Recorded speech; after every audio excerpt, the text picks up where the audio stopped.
Welcome back, and thank you for tuning in. Just a few weeks ago right here on the channel, we were talking about how it looked like Sweet Baby Inc. was starting to collapse. They had seemingly lost one of their biggest clients, that being Square Enix. One of their past clients was openly disavowing them, and even implying that they actually regret working with Sweet Baby Inc. On top of all of that, one of their biggest offenders, an organization that in my opinion is rather corrupt, was begging people for money, saying that they'd be shut down if they didn't get more money.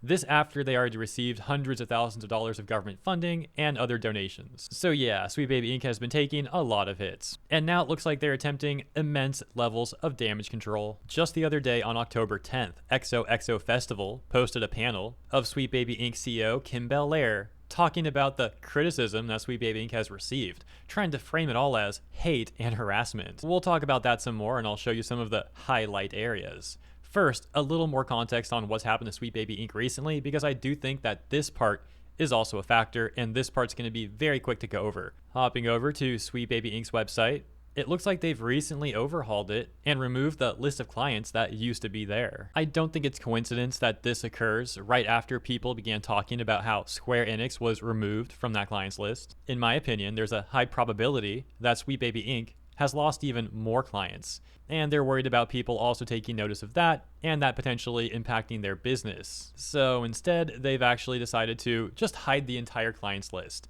Now, of course, some of their corpo journalist buddies will likely try and play cover for them if they talk about this at all, trying to frame it as gamers were harassing their clients, that's why it's hidden, which is obviously not something that's really happened. If anything, people are simply saying that they don't want to buy games that are associated with Sweet Baby Inc., but you know how these sort of corpo journalists operate. Very deceitful, manipulative people. Further backing up the theory that Sweet Baby Inc. may be losing more clients is how on the panel with Kim Belair, she had a section that she dedicated towards talking about how studios are still working with them. You know, it's just very interesting timing. Once again, the Square Enix stuff, then the hidden clients list, and now she's on this panel that has a section dedicated towards talking about how good their business is doing.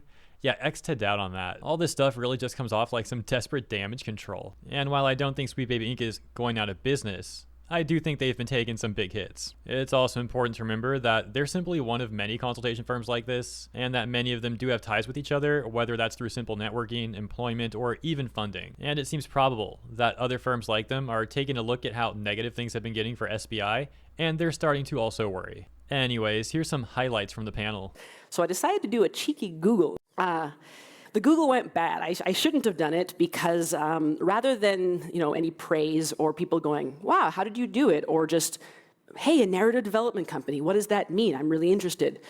We were instead found by kind of 4chan and the worst people on Twitter. So as you can see, I've got part of this censored, and that's because they decided to include an image that talks about children being exploited, which makes it look like she's trying to imply that if you criticize her company, you exploit children. It's disgusting how she's so willing to water that stuff down, like one of the worst things in the world, and she's watering it down like this. Then there's a whole lot of her attempting to play victim, acting like her and her company are also innocent, and never acknowledging the harassment campaign that one of her employees attempted to lead against Brazilian people, their bigoted and prejudicial remarks against white people, or how one of their employees advocated for the genocide of all Jewish people. In the next part that I'm going to show you, this one is just hilarious. They would just kind of move on to other groups who they perceive to be like us, all while doing the work of erasing all of those people's and our actual jobs and interest and papering over it with kind of that rallying cry of far-right supremacy, DEI. So it's hilarious that she's trying to say DEI is a rallying call for far-right supremacy, whatever the heck that even means. The fact is, this is a term that began to get used largely by corporations and government.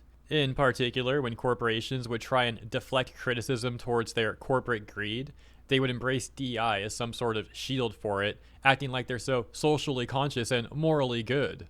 And or when they're just trying to appeal to things like ESG funds, try and get more money. And now if you point out these corrupt practices and how disingenuous it all is, they try and frame you as like some far right person. It's really crazy how criticizing corporations now makes you far right according to these people. There's also similar rhetoric being used by armchair activists and also journalists. I talked about that article the other day, or actually like the other week, that was attempting to defend Ubisoft and Ubisoft's corporate greed by framing the critics of Ubisoft as also far right and calling them incels. They take away your power in some ways, but they also ascribe to you this enormous power. They will claim that you are rich, that you are backed by, shadowy cabals, government orgs. Some of these Canadian consultation firms are in fact receiving government funding though. In my opinion, it's highly unlikely that Kim Belair does not know that. I mean, to be quite frank, she probably knows more about that entire industry than I do. So I find it extremely bizarre that she's going to go on stage and attempt to feign ignorance to such a thing. If anything, I would assume she just wouldn't bring that part up, but instead she does,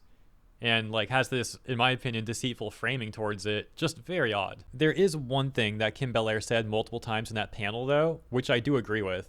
I'm paraphrasing this, but she said that some people are blowing the work of her consultation firm out of proportion, ascribing it more power than it actually has. I've talked about this before. I have seen that happen. Some people unfortunately do ignore the bad that some of these gaming studios are doing, and they're putting all the blame on Sweet Baby Inc., which is basically giving some of these corrupt AAA companies a get out of jail free card, when they very much should also be criticized. For a few quick examples and things you all know about already, they're embracing predatory monetization schemes, lying to gamers about how functional their games are before release, and of course also embracing DEI practices that hurt their games. And sure, in some cases, consultation firms like SBI may be pushing them in a certain direction that can end up applying such things, but in many cases, they're also willingly doing this on their own. But yeah, I'm kind of preaching to the choir here now, so I'll end with this. Sweet Baby Inc. does seem to be attempting damage control, once again, especially with the timing as of people pointing out how they seemingly lost Square Enix, etc., etc. Throughout this year of 2024, gamers have had a lot of wins, and we're continuing to see that as we progress into the end of the year. So let me know what you think about all of this stuff in the comments, and if you enjoyed my coverage, please also consider liking and or subscribing to the channel. Appreciate you, and I'll see you in the next one.